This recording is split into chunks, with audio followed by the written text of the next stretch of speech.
Now that you've got an idea of what Python code looks like, let's check out one of the most basic examples and dive deeper into what's going on. Get ready.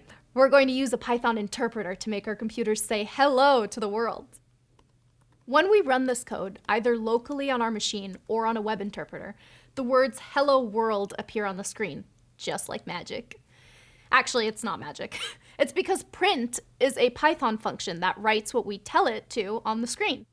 Like the statement hello world, for example.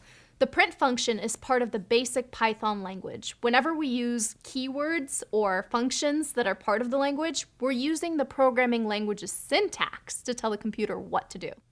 So what are functions and keywords? Functions are pieces of code that perform a unit of work.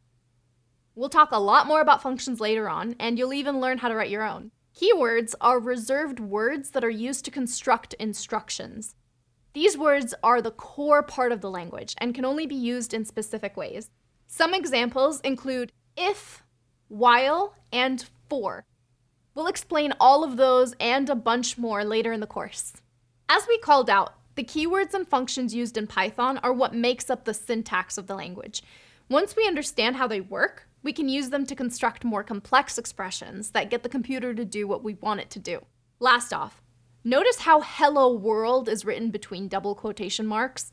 Wrapping text in quotation marks indicates that the text is considered a string, which means it's text that will be manipulated by our script. In programming, any text that isn't inside quotation marks is considered part of the code. Now for a bit of trivia. Do you know why we greeted the whole world in our example? Well, printing hello world has been the traditional way to start learning a programming language since way back in the 70s, when it was used as the first example in a famous programming book called the C Programming Language. That example looked like this.